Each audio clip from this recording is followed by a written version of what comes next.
안녕하세요. 주원준입니다. 가톨릭 평신도 신학자와 함께 구약 성경의 15명을 고대근동의 시각으로 새롭게 보는 6번째 강의를 시작하겠습니다. 이번 강의에서는 창세기를 좀 마무리하는 강의가 될 거예요.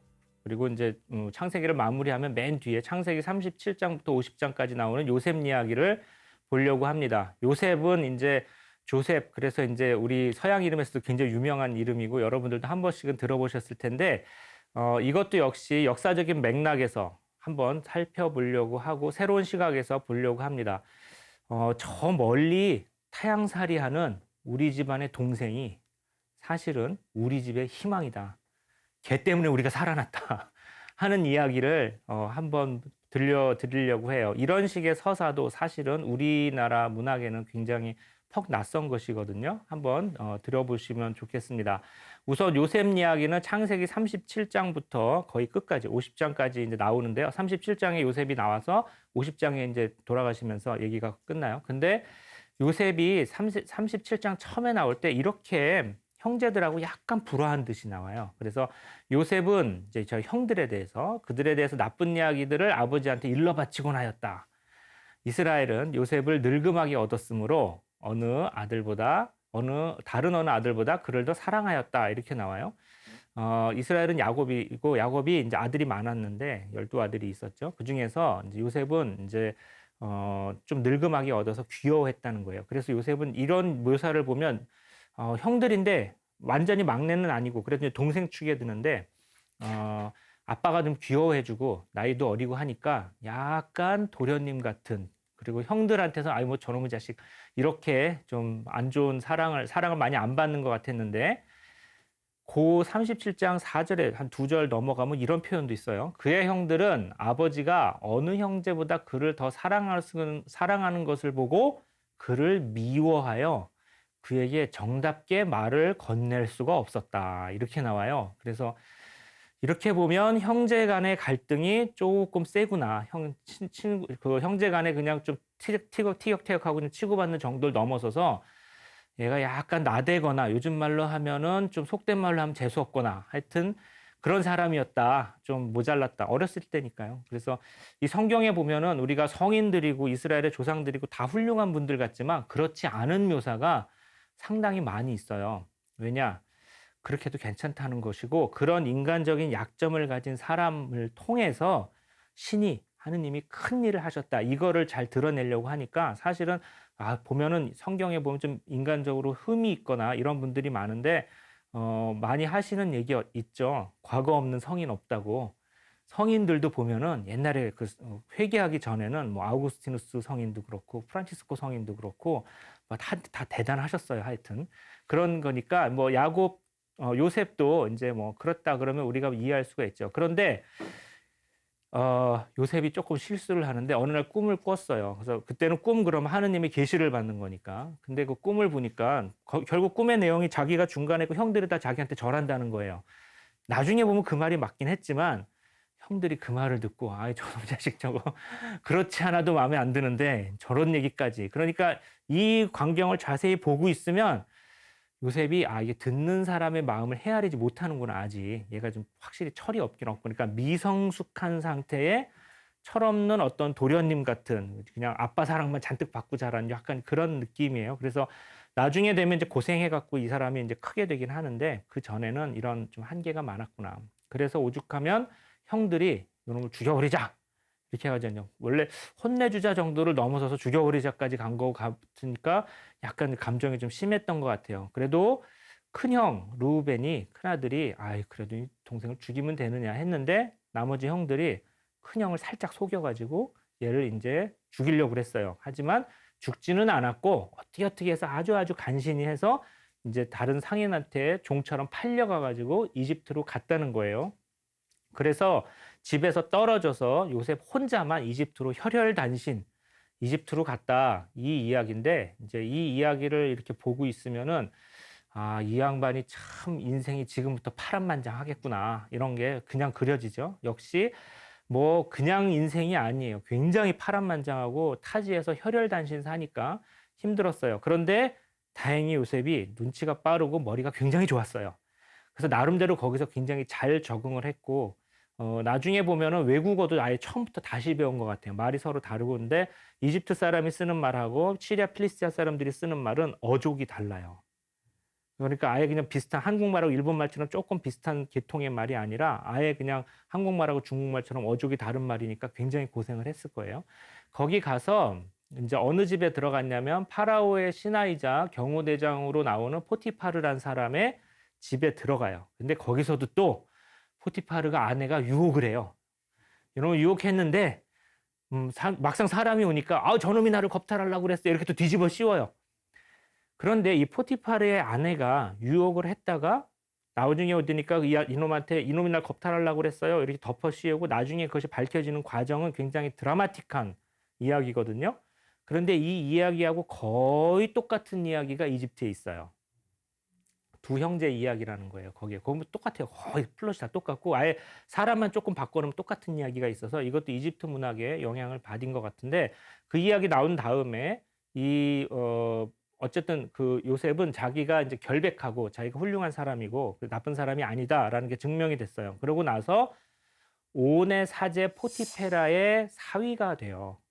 근데 포티페라하고 아까 포티파르라고 그랬죠. 두 사람이 같은 사람 같은데 이름을 조금 다르게 썼어요. 어쨌든 그 포티파르라는 사람은 그렇게 보면은 파라오의 신하이자 높은 관리이자 사제인, 그러니까 굉장히 훌륭한 집안의 사위가 된 거예요.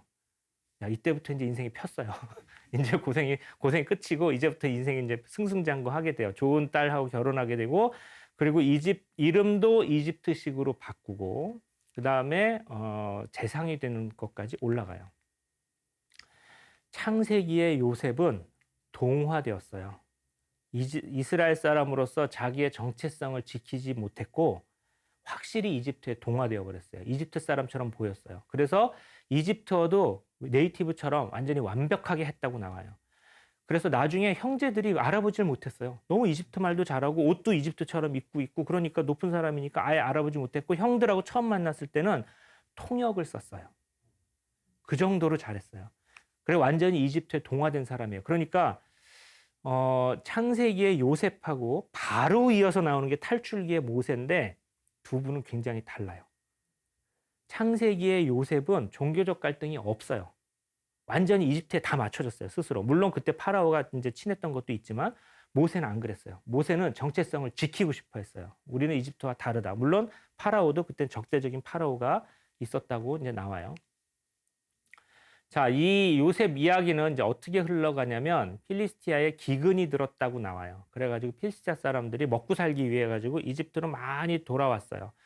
넘어왔어요. 그래서 이제 이집트에 넘어오는 형제들도 그 먹을 거 좀 찾기 위해 가지고 넘어왔는데 이제 거리가 가깝고 그렇게 멀지 않으니까 사람들이 왕래하니까 왔었죠. 그런데 이제 말씀드렸듯이 이집트 말을 너무 잘하고 그 옛날에 자기 조상들이 쓰던 말을 마치 안 쓰는 것처럼 잊어버린 것처럼 하니까 통역을 썼는데 저는 이때도 요셉이 약간 성격이 나온다고 생각하는데 살짝 짓궂어요. 가가지고 자기가 그렇게 잘 됐으면 아이고 형님 그러면 되는데 모르는 척해요. 나 이거 모르는 사람이야 막 이러고 오히려 약간 짓궂게 하대하고 오히려 잡범으로 몰아서 누명을 씌워요. 야, 니네들이 이거 훔쳐간 거 아니야? 막 이래가지고 그래서 저는 약간 요셉의 성격이 어렸을 때부터 조금 편안하진 않은 사람이다. 약간 그런 느낌을 갖고 있는데 그래서 어떻게 하냐? 너희들 결백을 증명하기 위해서는 너희들 아버지하고 막내 베냐민까지 다 데려와야 된다. 그래서 결국은 이제 좋은 의도로 한 거죠. 아버지하고 막내까지 다 이제 데려오려고 그런 계략을 살짝 썼어요. 그래서 형들은 이거 큰일 나나 보다 해가지고 이제 그 아버지하고 빨리 오시라고 그래가지고 모셔왔고 그리고 거기서 이제 감격적으로 상봉하고 결국은 해피엔딩으로 끝난다 이런 이야기예요. 그래서 결국 해피엔딩으로 끝나는데 과연 이 이야기가 역사적인 배경이 있을까 그랬는데 물어볼 수 있죠. 하지만 이 이야기는 구약 성경의 창세기의 다른 모든 이야기보다 역사적인 성격이 굉장히 강해요.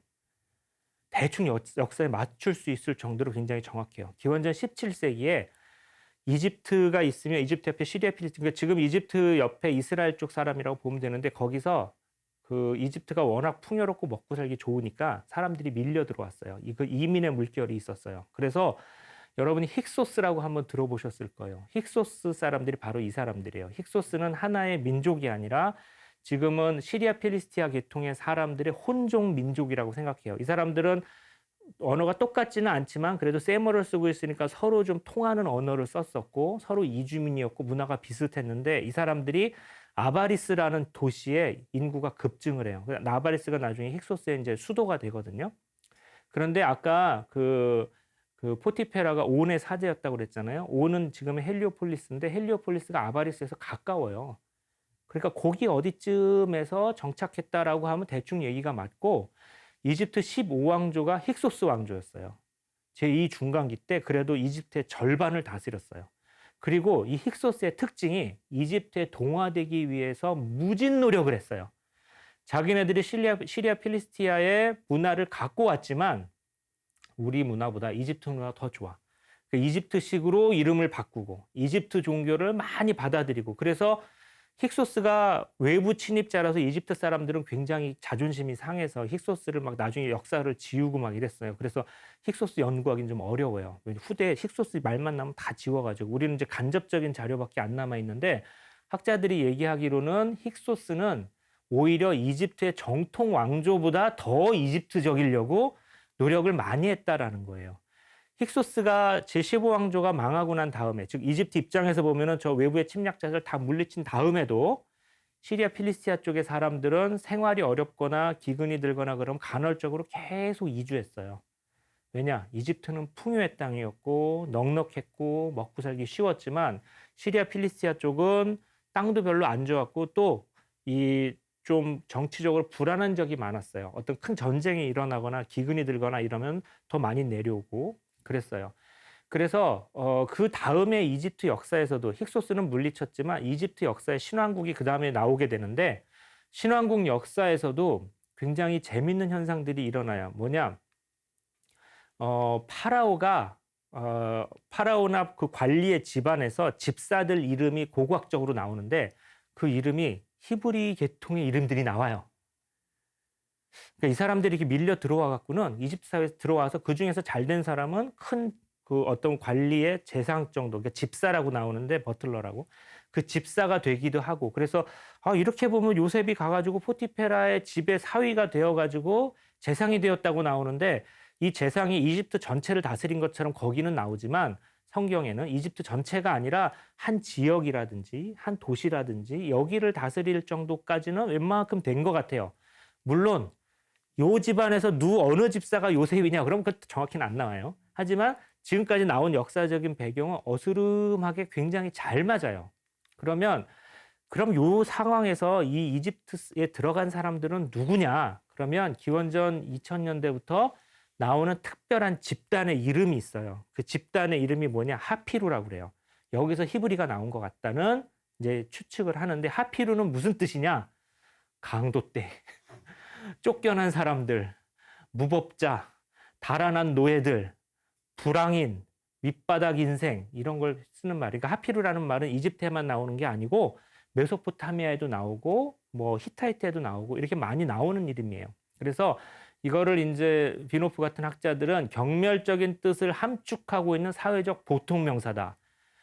우리나라 말로 뭐 불황함, 도적대, 뭐 비적대, 뭐 이 정도 얘기를 할 수 있어요. 물론 하피루가 다 나쁜 사람들은 아니라 어떤 나라는 하피루를 교화시켜가지고 용병으로 쓰거나 하급 관리로 쓰거나 이렇게도 했어요. 그리고 이집트는 특별히 하피루라는 말도 썼지만 이 시리아 필리스타기에 있는 이 무리들, 이게 배우지도 못하고 성 밖에 막 돌아다니고 가끔 도적질도 하지만 또 먹을 것도 없으면 이렇게 들어오는 이 무리들을 뭐라고 불렀냐면 샤슈라고 불렀어요. 이런 이름들이 있었고 아마 요셉 집안은 이런 샤슈나 하피루 중에 하나가 아니었을까 우리가 추측을 할 수 있고 이 하피루들이 모여서 그럼 만든 나라가 이스라엘이라고 할 수 있잖아요.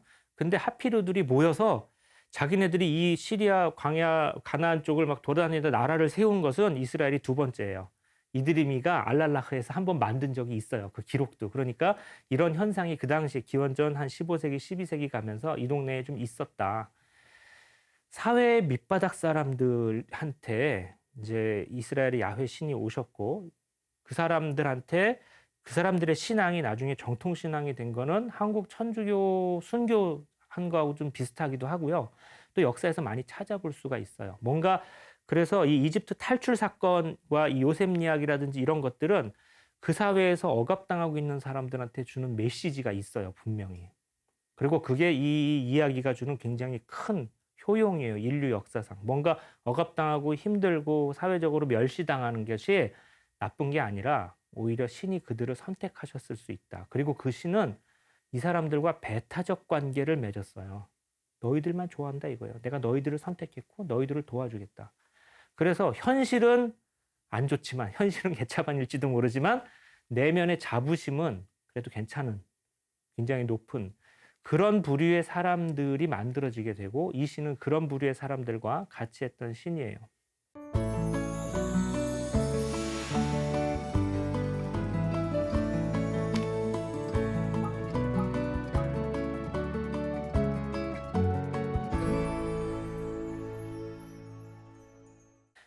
이제 이 역사적 상황, 그 이집트에 이런 사람들이 들어가서 이집트에 제상도 되고 그다음에 어떤 하피루 무리들이 있었고 하는 역사적 팩트를 우리가 보게 되면 아까 말씀드렸던 요셉 이야기를 다시 보게 돼요. 이건 뭐냐면 구약 성경이 역사를 어떻게 쓰는가를 다시 한번 볼 수 있는데, 구약 성경은 어떤 연대를 알 수 있는 이야기라든지 지명이라든지 인명 같은 이야기, 그런 팩트를 충만하게 쓰는 일엔 별로 관심이 없어요. 그러니까 어느 임금 때, 어느 지역에서, 어느 년도에 무슨 전쟁이 일어났을 때, 어느 파라오가 다스릴 때 우리가 들어갔다, 이런 얘기를 거의 안 쓴다고요. 그 사람들은 저번 시간에 말씀드렸던 거를 상기해 보시면 좋은데, 이 시대를 살았던 한 가정의 이야기를 충실하게 하려고 그래요. 그러한 상황 속에서 이런 가정이 있었다. 얘네들이 말이야, 형제들이 있었는데 형제들이 사이도 되게도 안 좋았어요. 막 동생 죽이려고 그러고. 그래서 그 동생이 어떻게 해가지고 팔려가가지고 종처럼 살았는데 얘가 잘 돼가지고 얘가 사실은 이 나머지 형들이랑 다 구해준 거야. 먼 나라로 가버려서 소식도 끊긴 그 동생이 하나 있었는데, 그리고 걔가 사실은 이제는 우리 민족처럼 보이지도 않아요. 완전히 막 다 언어도 그렇고 생김새도 그렇고 옷도 그렇고. 하지만 집 떠나서 소식 끊긴 그 동생이 바로 우리 집안 전체의 희망이었다. 걔 때문에 살았다. 이민자고 외국에 동화되어 버렸고 민족 문화를 하나도 지키지도 못하고 한국말도 다 잃어버린 어떤 그 사람들이 완전히 외국인처럼 되어버렸지만, 혹시 아느냐, 걔 때문에 우리가 살지. 이거는 동양 문화에 참 적은 거죠. 바로 그 아이로 인해서 온 집안이 생존할 수 있었다는 것. 이스라엘 전체 민족이 걔 때문에 살아났다는 이야기는 좀 역전되는 이야기예요. 이런 서사 자체가 우리 민족이 굉장히 드물어요. 우리는 고향을 지킨 장남이 중요한 문화예요. 완전 반대예요. 집 떠난 저 동생, 걔네들은 뭐 우리 조상이 뭔지도 뭐 우리 문화도 다 잃어버린 그런 아이가 걔를 통해서 뭔가 대가 이어지고 살아난다는 이야기는 우리 민족의 이야기에는 거의 없죠. 우리는 재벌도 그렇고 어떤 뭐 우리의 전통적인 어떤 명문가도 그렇고 고향에서 가업을 이어받은 장자들, 이런 문화잖아요. 전혀 반대의 이야기죠. 그러니까 그리스도교 문화는 이 구약 성경의 문화는 이 동양 문화, 우리 한국의 문화하고는 완전히 달라요. 그래서 이 동양의 전통적인 문화의 어떤 코드를 우리가 보게 되면은 고향의 지금 형님, 고향에서 가업을 이으시는 큰 형님, 우리 장조카, 우리 집안 전체의 어떤 형님, 여기에 시선을 향하게 돼요. 그래서 중심을 향하게 되고 위를 향하게 된다고요. 근데 이런 그 창세기 이야기라든지 유대인들의 그 경전을 읽게 되면은 시선을 아래로 변방으로 향하게 돼요. 밖을 봐야 돼요. 그리고 이 이야기는 다음 시간에 들려드릴 이집트 탈출 이야기하고도 연결이 됩니다. 어떤 이 이야기에서 우리가 어떤 교훈이나 의미를 조금 찾아볼 수 있는데요. 이 이야기를 읽으시는 분들은 우리 옆에 있는 이민자들, 우리나라에도 이제 많은 이민자들이 들어와서 많은 일을 하고 계시는데, 이 사람들을 아마 다시 보게 만드실 수 있어요. 이 사람들은 우리하고는 굉장히 다르죠. 어떤 때는 우리를 좀 불편하게 하고 낯설게 만드는 사람들이지만, 그 사람들은 사실은 그 집안의 희망일 수도 있어요. 그들이 우리 한국 사람들하고 똑같이 인간적인 존엄성도 모두 가지고 체면도 있고 감정도 있고 그런 사람이다, 똑같은 사람이다, 이걸 좀 더 넘어서서 그들로 인해서 어찌 보면 그 본국의 많은 사람들의 생계가 달려 있을 수도 있다. 그 사람들의 희망일 수도 있다. 하는 생각까지 할 수 있어요. 왜 이런 생각을 하느냐? 우리나라가 그랬어요. 미국이나 뭐 독일이나 어디에 나간 일본이나 이런 데 나간 친척이 있으면 그 사람들을 자랑하던 시대가 있었어요. 저 어렸을 때도 그래 저희 집안에서도 한 명 있었거든요. 그럼 미국에 가서 뭐 미국에서 뭐도 이렇게 붙여주시고 가끔 올 때 뭐 갖고 오시고 그러면 막 자랑했어요. 막 이런 것도 있다고. 그분이 이제 좀 무슨 얘기를 할까 거기서 뭐 먹고 뭐 뭘 좀 할까 이런 거 굉장히 궁금했어요. 저는. 근데 우리가 그런 게 된 것이죠. 여기서 한번 생각해 볼 말씀이 저는 하나 있는데 이제 신명기 8장 10절에 보면 이런 8장 14절에 이런 말씀이 있어요. 너희 마음이 교만해져서 너희를 이집트 땅 종살이 하던 집에서 이끌어내신 주 너희 하느님을 잊지 않도록 하여라 이런 구절인데 교만이란 무엇이냐면 과거를 잊는 게 교만이에요. 과거에 내가 초라했던 인간은 누구나 다 모르겠어요. 여기서 이 방송을 들으시는 분들 중에서는 이제 뭐 훌륭한 집안에서 태어나신 그런 분들도 많이 계시겠지만 대체로 모든 집안이라든지 개인사도 마찬가지고 인간은 작고 초라할 때가 있거든요. 부끄러울 때도 있죠. 그런데 지금 형편이 많이 좋아지신 분들 중에서 과거의 그 초라한 것을 잊어버릴 수가 있어요. 과거에 구약 성경에서 교만은 그거였어요. 이집트 종살이하고 힘들 때는 살려달라고 막 울부짖던 사람들이 나중에 이제 좀 살만해지니까 하느님을 잊어버린다 이거죠. 물론 이제 이걸 듣는 젊은이들은 그렇게 얘기할 거예요. 아유, 그런 교만에 빠질 만한 성공이라도 해봤으면 좋겠어요. 저도 마찬가지예요. 그러고 싶어요. 그런데 그런 것도 우리 노력을 같이 하면서 각자 성공하기 위해서 노력을 하지만 다른 한편으로는 내가 나중에 성공을 하더라도 내가 이렇게 어려웠을 때 잊지 말아야지. 지금보다는 더 좋은 사회를 만들어야지 하는 생각도 저는 같이 하시는 게 좋겠다고 생각하는 거예요. 왜냐하면 요셉 이야기에서 분명히 그런 걸 우리가 느낄 수가 있거든요. 그리고 끝으로 작은 사람들한테 시선을 좀 집중할 필요가 있어요. 아까 방금 말씀드렸지만 시선을 중심을 향하고 위를 향하면 굉장히 경쟁을 하게 돼요. 그죠? 서울로 들어가서 더 좋은 기업, 더 좋은 자리로 가가지고 막 싸워서 나도 뭔가 우리나라의 장자처럼 큰아들과 비슷한 위치로 돼야지.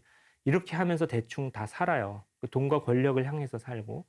그런데 이 이야기를 보게 되면 그렇게 중심을 향해서 살지 말고 밖을 봐야 된다.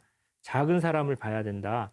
왜냐하면 거기로 그게 바로 희망일 수가 있다 하는 완전히 시각이 반대로 역전되는 시각 같은 게 있어요.